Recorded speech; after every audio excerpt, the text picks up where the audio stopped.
quem já reparou que nas cidades a pichação, o grafite e toda forma de intervenção urbana transforma a estética urbana?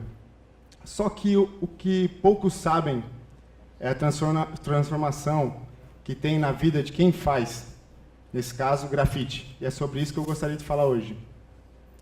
Quando eu tinha 13 anos, eu me mudei para Portugal com minha família, onde eu vivi por 10 anos. Nos 2, 3 primeiros anos da minha vida lá foram bastante difíceis para mim, quando criança, porque eu não me sentia parte daquela sociedade que eu vivia.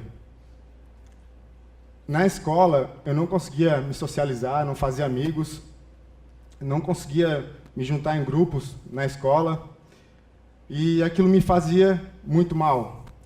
Eu vivia lá num contexto de exclusão, preconceito e discriminação, né? E não só comigo, eu via a minha família sofrendo com isso também.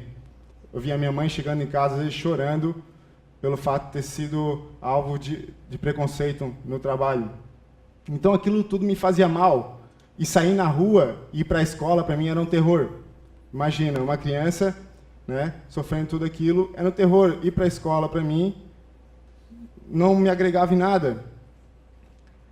Eu tentei entrar em time de futebol, mas sempre fui ruim. Não consegui. Basquete também. Tentei fazer capoeira. E nada daquilo me fazia superar aquele momento da minha vida. E a tendência, na real, era só piorar. Porque eu não conseguia gostar de nada que todo mundo gostava, eu era diferente. Entendeu? Então, eu não conseguia me incluir em nada na escola. Só que isso mudou quando eu fui para o ensino médio. No ensino médio, na minha turma, tinha um cara que ele vivia nas aulas, ele vivia rabiscando os cadernos dele. E eu sempre fiquei muito curioso de saber o que ele tanto desenhava. E um dia eu tive coragem, cheguei nele e perguntei, ô cara, o que tu tanto faz? Eu faço grafite. Aquela palavra entrou na minha cabeça e não saiu mais. Grafite. E eu comecei a reparar nele que as pessoas gostavam de dar perto dele, respeitavam ele, admiravam ele. Ele era alguém ali na escola. Então eu comecei a olhar isso. E ele foi me dando umas dicas do que era grafite e eu comecei a desenhar em casa. E na rua, da escola para casa e da casa para a escola, eu comecei a reparar os grafites. Comecei a reparar os tags. Os tags são assinaturas dos grafiteiros. Comecei a reparar os tags, os grafites, e eu via ali o tag do meu colega e via outros tags. E eu pensei, então, os outros tags são outras pessoas. Eu percebi que cada tag daquele era uma pessoa diferente, uma história diferente. Alguém. E eu fiquei curioso de saber quem eram aquelas pessoas. E depois eu caí em mim e eu pensei, se eu estou vendo eles e eu quero saber quem eles são, então se eu começar a fazer grafite, as pessoas também vão querer me ver. E eu também quero ser visto. E a ideia do querer ser visto era se sentir parte daquilo. Sem fazer parte daquela sociedade, fazer parte de algo, sair da invisibilidade. Então, eu desenhando em casa, comecei a fazer uns grafites, pesquisar e tal. Só que eu tinha que sair para a rua para ser visto. Eu me lembro, eram umas 10 horas, 10h30 da noite. Eu peguei um spray prata lá de casa e eu saí para a rua achando que ia fazer uma coisa grandiosa, né? E eu fui em direção à escola. E eu me lembro que tinha um condomínio com uma escada e um vão branco, onde ninguém tinha assinado nada. E eu pensei, é lá mesmo que eu vou assinar o meu nome. E eu fui naquela noite e dei o tag, ou a pichação, né? E naquele momento, depois que eu fiz, saiu algo muito ruim de dentro de mim e algo muito bom entrou, uma espécie de esperança. Naquele momento, eu achava que era só por causa da adrenalina, da ilegalidade do grafite que eu estava fazendo, do tag, da pichação.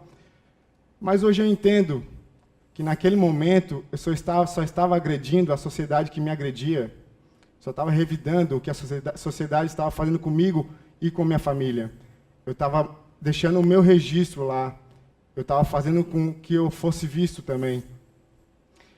Então eu continuei fazendo grafite. E cada vez mais o grafite me desenvolvia. Eu comecei a me incluir em grupos de amigos na escola por causa do grafite. A minha autoestima melhorou muito. Eu perdi o medo de sair na rua. Eu perdi o medo de sair na rua. Eu perdi o medo das pessoas. Eu estava me desenvolvendo muito mais. Na escola, eu melhorei. Então, tudo em mim melhorou. Só que o grafite também me trouxe coisas negativas. Eu comecei a ter problemas com as autoridades locais, por causa do grafite ilegal que eu fazia. Então, no caso, a minha família, lá, eu e minha família, nós éramos ilegais no país ainda, nós éramos imigrantes ilegais. Então, no caso, era um ilegal fazendo coisa ilegal. E não era nada bom. Então, eu tinha que decidir, ou eu parava, ou minha família ia ser deportada, não sei o que ia acontecer. Só que parar não era uma opção, porque o grafite já estava em mim. E estava me desenvolvendo, não ia querer largar de algo tão importante para mim. Aí eu comecei a ver que tinha outros grafiteiros que eles faziam muralismo, pintavam em residências, comércio, vendiam suas obras. E eu comecei a olhar e achei interessante. E eu comecei a estudar esse lado. Aí comecei a pedir paredes, a divulgar meu trabalho. E comecei a entrar por esse lado da street art. Comecei a fazer. E me desenvolveu outro lado também, mais artístico. Só que meu tempo em Portugal já tinha acabado. Eu cheguei na minha mãe e falei, ó, mãe, eu acho que eu vou sair daqui porque já não tem mais desafio aqui, né, para mim. E eu voltei. Faz 3 anos e meio que eu estou em Criciúma. Criciúma é a cidade natal da minha mãe. Quando eu entrei em Criciúma, foi a mesma coisa que entrar numa cidade muda, uma cidade sem alma, sem vida, porque eu não via pichação, eu não via grafite, eu não via intervenção urbana, eram poucas. Então, eu comecei a fazer nada mais, nada menos do que eu já fazia lá. Eu comecei a pintar pela cidade toda. E isso me trouxe uma visibilidade também. As pessoas começaram a me abordar na rua, conversar comigo e tal, me conhecer. Isso me trouxe várias coisas positivas. Conheci pessoas interessantes, histórias, lugares, participei de eventos. Só que uma das coisas mais importantes que aconteceu foi quando me fizeram uma proposta de estar dando oficina de grafite em projetos sociais. Ensinar crianças e adolescentes de bairros carentes aqui da cidade, ensinar a técnica do grafite.